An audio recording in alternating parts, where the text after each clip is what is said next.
ამ საქმიანობაში ყველაზე მეტად დამოუკიდებლობა მომწონს გამიგე, რომ ჩემი თავის ბატონ პატრონი მე ვარ.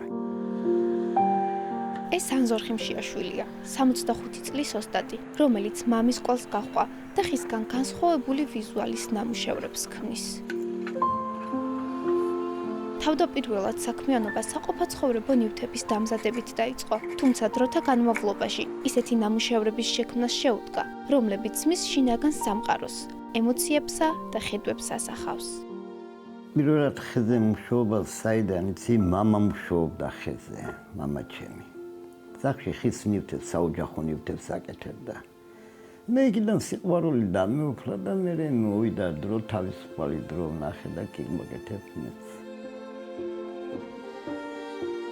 ყველაფერი აქ განაკეთებია. ყველაფერი ჩემი ხელით განაკეთებია.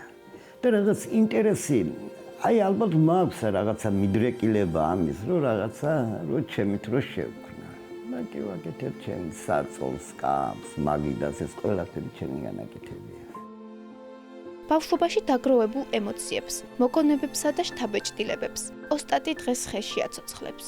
თითოეული ნამუშევარი მისთვის მხოლოდ ხელოვნების ნიმუში არ არის.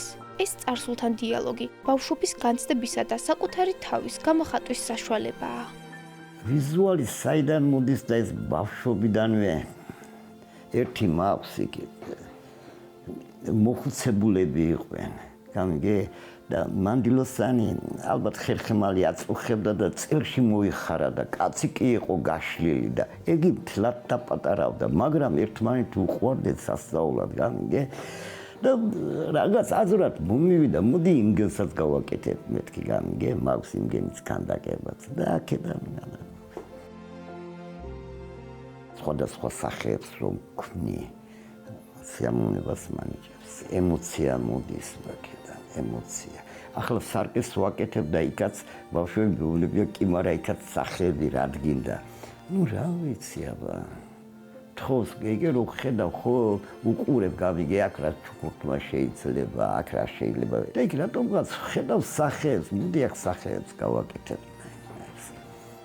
ერთი შეხედვით მარტივი პროცესის უკან დიდი შრომა დგას. როგორც გვიყვება, ხის დამუშავება დიდ ენერგიასა და ფიზიკურ ძალას მოითხოვს, ხოლო სასურველი შედეგის მიღწევა ხშირად ხანგრძლივი პროცესია. ხეზე როგორია, იცი ეს ძალიან დამქანცველია, შრომატევადია. ნიგოზე არის მაგარი ხეა, გამიგე, ძალიან შრომატევადი ხისა, რა შრომა ჭირდება. ყოველთვის რამე მართება, იცი, როცა ქანდაკებას ვაკეთებ, ეგი დამასრულებინა და შემდგომ გონი აღარ გავაკეთებ. მეთქი ყოველ ქანდაკების გაკეთებაზე ერთ და იგივე აზრი მომდის, გამიგე, მაგრამ მაინც ვაკეთებ. თორდა რომ დავისვენებ, ხელმეორედ რაღაც მომივა აზრი, მოდი ეგიც გავაკეთოთ.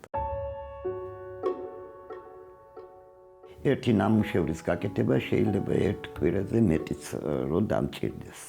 რომ ძალიან რთული სამუშაოა იგი, მთლიანად სხეული ფეხები, თავით იგი რომ გამოიყვანო, რთული საქმეა. ზოგჯერ ძილი არ მაქვს, რომ ავდგები, უფრო მეტად გვიან ღამით, გამიგე სიჩუმე რომაა და მაშინ უფრო მეტად აზრად მომდის, ფურცელზე ჩანახავს გავაკეთებ და მერე გადამაქვს ხეზე. ეს ნამუშევრები ხელოვანისთვის გაცილებით მეტია, ვიდრე უბრალოდ ფიგურები. თითოეულ მათგანში მისი ცხოვრების ნაწილი, მოგონებები და განცდებია თავმოყრილი. სწორედ ამიტომ ყოველი დასრულებული ნამუშევარი მისთვის ახალი ისტორიაა. ისტორია, რომელიც ხის თითოეულ დეტალში, ნაკვეთსა და ფორმაში ცოცხლობს. მაგრად მოყავს. სული და გული მაქვს ჩადებული ყველა ნამუშევარში. ისე არ გაკეთდება, ვერ გააკეთებ. სიყვარული თუ არ მოეკეცი. დილაც რო ავდგები და ან მარტოდ რო არ ყველა ჩამოუვლი, მოვესალმები, მოვეფერები. ამას ქმნით ჩემთვის გამი.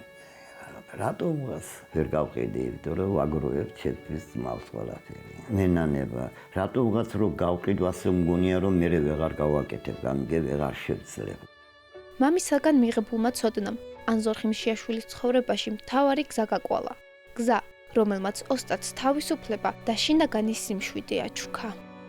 მამა ჩემმა რო იცოდეს, მის გზას ვაგრძელებ ძალიან, მაგრად გაუხარდება. ძალიან გაუხარდება.